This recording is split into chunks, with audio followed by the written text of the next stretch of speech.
இன்றைய ஆன்மீக தகவல். நம் எல்லோருக்கும் ஆயிரக்கணக்கான பிரச்சனைகள் இருக்கின்றது. ஒவ்வொருவருக்கும் ஒவ்வொரு விதமான பிரச்சனை இல்லாத மனிதனே கிடையாது. பிரச்சனைகள் இருந்தால்தான் மனிதன் என்று சொல்வார் கவியரசர் கண்ணதாசன். பிரச்சனையே இல்லைன்னா அது பொம்மை என்று சொல்வார். உயிரில்லாத பொம்மைக்குத்தான் பிரச்சனைகள் இருக்காது, உயிருள்ள மனிதன் என்றால் அவனுக்கு பிரச்சனைகள் இருக்க வேண்டும் என்று சொல்வார் கவியரசர் கண்ணதாசன் அவர்கள். வாழ்க்கையை தெளிந்து வாழ்ந்தவர். ஆகவே பிரச்சனைகள் இல்லாத மனிதர்கள் கிடையாது. சரி, பிரச்சனைகள் தீர வேண்டும் அல்லவா? இந்த பிரச்சனைகளை தீர்த்து கொள்வதற்கு நமக்கு இருக்கின்ற ஒரே பிடிமானம் தெய்வம். தெய்வத்தை தான் நாம் பிடித்து கொள்ள வேண்டும்.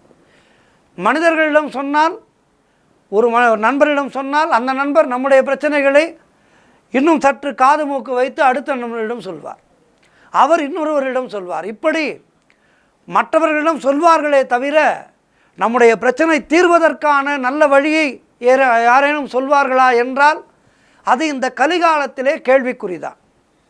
அப்படியே செய்தாலும் நான் அவனுக்கு செய்தேன் என்று 10 பேரிடம் சொல்லி நம்முடைய மானத்தை வாங்கிவிடுவார்கள்.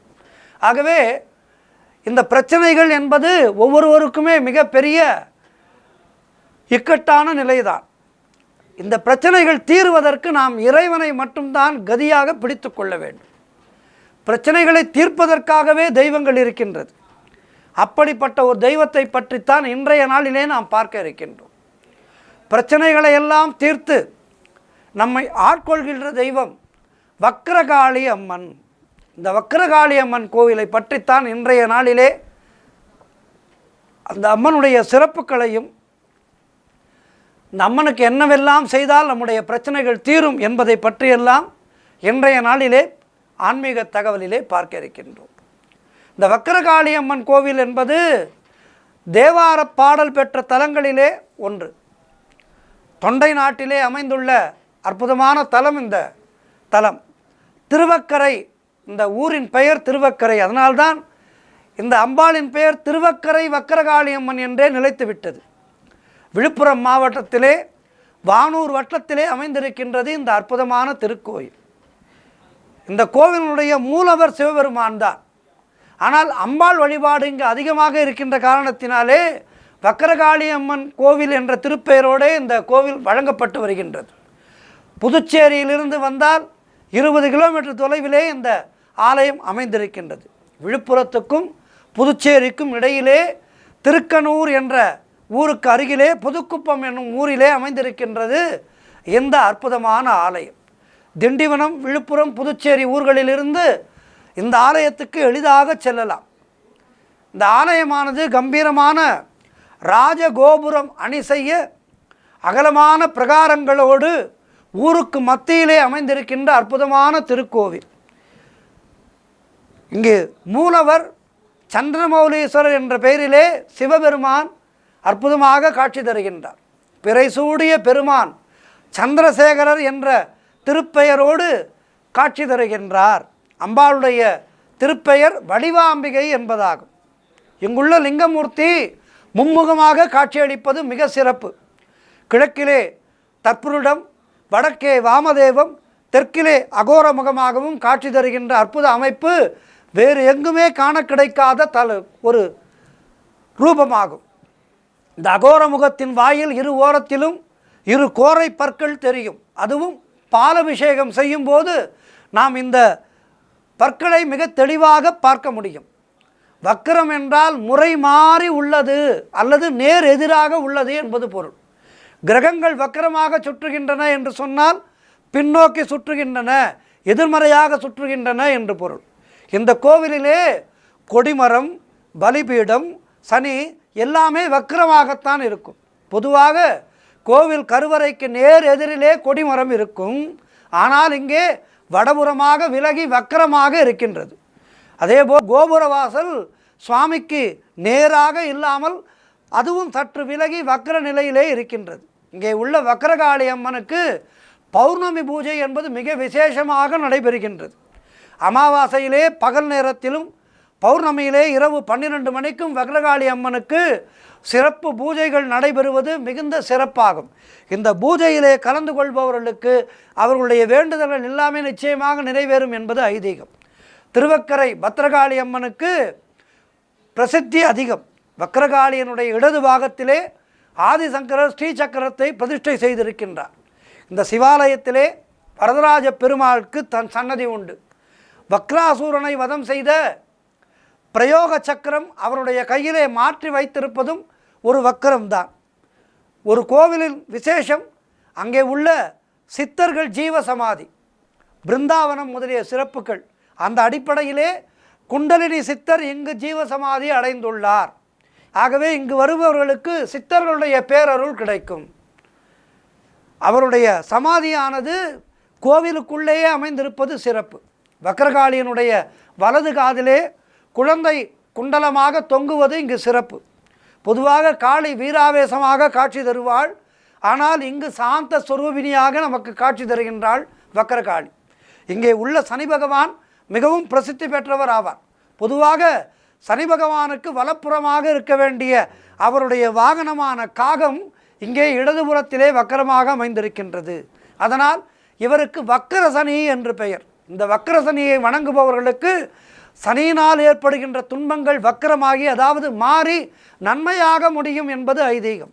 ஆகவே இந்த சனி தசை நடப்பவர்கள், சனிப்பெயர்ச்சிக்காக பயந்து கொண்டிருக்கின்ற ராசிக்காரர்கள் எல்லோரும் இந்த ஆலயத்துக்கு சென்று சனி பகவானை தரிசனம் செய்ய அவர்களுடைய வாழ்விலே நல்லது நடக்கும், ஜாதக ரீதியான தோஷங்கள் விலகும் என்பது ஐதீகம். மிக மிக பழமையான கோவில் இந்த கோவில். கிமு 756 கட்டப்பட்டதாக சொல்லப்படுகின்ற இந்த கோவில் மிகவும் பிரதானமான கோவிலாக கருதப்படுகின்றது. அம்பாள் சன்னதிக்கு நேர் எதிரிலே ருத்ரபூமி என்று சொல்லப்படுகின்ற மயான பூமி உள்ளது. வக்ராசூரன் என்ற அசுரன் மிகவும் கொடுமை செய்து கொண்டிருந்தான். அந்த அசுரனை இங்குள்ள வரதராஜ பெருமாள் தன்னுடைய ஸ்ரீசக்கரத்தால் அழிக்கின்றார். வக்ராசூரன் தங்கைக்கு துன்முகி என்று பெயர். அவள் வக்ராசூரனை விட ஆவேசமாக சண்டை போடுகின்றாள். அப்போது வக்ரகாளி அவதாரம் செய்து அந்த ராட்சசியை அழிக்கின்றாள். அப்போது அவளுடைய வயிற்றிலே இருந்த குழந்தை சிசுவை தனது வலது காலிலே குண்டலமாக அணிந்து கொண்டாள் என்பது இந்த ஆலயத்தினுடைய தல வரலாறு. முண்ட மாலையினை முப்புரி நூலாக அணிந்திருக்கின்ற வக்ரகாளி மண்டையோட்டு கிரீடத்தை அணிந்து அஷ்ட திருக்கரங்களிலே பாசம், சக்கரம், வாள், காட்டேரி, கபாலம், பகைவர்களுடைய தலை மாலை என்று அணிந்து கொண்டு அற்புதமாக காட்சி தருகின்றாள் இங்கே அம்பாள். துவக்கத்திலே மிகவும் கோபாவேசமாக இருந்த இந்த பத்திரகாளியை ஸ்ரீ ஆதிசங்கரர் ஸ்ரீ சக்கரத்தை பிரதிஷ்டை செய்து சாந்தம் செய்ததாக வரலாறு. திருமணத்தடை உள்ளவர்கள், குழந்தை வரம் வேண்டுபவர்கள், கடன் தொல்லைகளால் தவிப்பவர்கள், மனக்குழப்பம் நிறைந்தவர்கள், ராகு கேது தோஷம் உள்ளவர்கள், பொதுவான கிரகதோஷங்கள் உள்ளவர்கள் இந்த கோவிலுக்கு வருகை தந்து பிரார்த்தனை செய்து கொண்டு பிரார்த்தனையை செய்தால் இந்த ஆலயத்தினுடைய அம்பாளுடைய அனுகிரகத்தினாலே அவர்களுடைய தோஷங்கள் தீரும் என்பது ஐதீகம். இங்கே பிரகாரத்தை வலம் வருவதிலே கூட ஒரு முறை உண்டு. பொதுவாக வலது பக்கமாக 5 முறையும் இடப்பக்கமாக 4 முறையும் வலம் வந்து தொழ வேண்டும் இந்த ஆலயத்திலே. காளி கோவிலின் நேர் எதிரிலே உள்ள லிங்கத்திற்கு கண்டலிங்கம் என்று பெயர். இந்த லிங்கத்திலும் ஒரு விசேஷம் உண்டு. கோடை காலத்திலே இந்த லிங்கம் மிகவும் குளிர்ச்சியாக இருக்கும். குளிர்காலத்திலே இந்த லிங்கத்துக்கு வேர்த்து முத்து முத்தாக நீர்த்துளிகள் காணப்படும் என்பது விசேஷமான ஒரு ஐதீகமாகும். இந்த கோவிலுக்கு சென்று நம்முடைய ஜாதக ரீதியாக நமக்கு இருக்கின்ற தோஷங்களை எல்லாம் போக்கிக் கொள்ளலாம். இங்குள்ள முருகப்பெருமானை அருணகிரிநாத பெருமான் பாடியிருக்கின்றார் என்பது கூடுதல் சிறப்பாகும். ஆகவே இந்த திருவக்கரை வக்கரகாளி அம்மன் நம்முடைய இன்னல்களை எல்லாம் தீர்ப்பதற்காக கோவில் கொண்டிருக்கின்றாள். இந்த வக்கரகாளி அம்மனை சரணடைந்தால் ஜாதக ரீதியாக நமக்கு இருக்கின்ற அத்துணை தோஷங்களும் விலகும் என்பது ஐதீகம். ஆகவே அற்புதமான தலம் இந்த தலம். திருமணத்தடை உள்ளவர்கள் இங்கு செல்லலாம் என்று சொன்னேன். அதுபோல் திருமணத்தடை உள்ளவர்கள் இங்கு ஒரு குறிப்பான வழிபாட்டை செய்து கொள்ள வேண்டும்.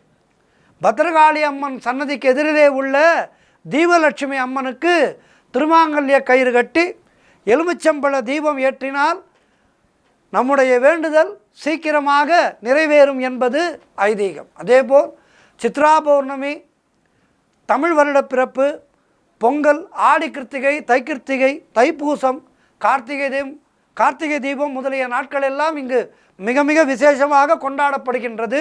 இப்போது இந்த மாதம் சித்ரா பௌர்ணமி வரை இருக்கின்றது. ஆகவே தவறாமல் இந்த ஆலயத்துக்கு சென்று சித்ரா பௌர்ணமி நன்னாளிலே நம்முடைய இல்லங்களிலே நல்ல காரியங்கள் நடக்க வேண்டும் என்ற பிரார்த்தனை செய்து கொண்டு, எத்தனையோ பேருக்கு திருமண தடைகள் இருக்கும், பிள்ளைப்பேறு தடை இருக்கும். இந்த தடைகள் எல்லாம் நீங்கி எல்லோரும் எல்லா வளமும் நலமும் பெற்று வாழ்வாங்கு வாழ வேண்டும் என்று ஆதிகாலம் தொட்டு இருக்கின்ற இந்த திருவக்கரை வக்ரகாளி அம்மனை வணங்கி வளம் பெறுவோம், நலம் பெறுவோம். ஓம் சக்தி, ஓம் சக்தி, ஓம் சக்தி. நன்றி, வணக்கம்.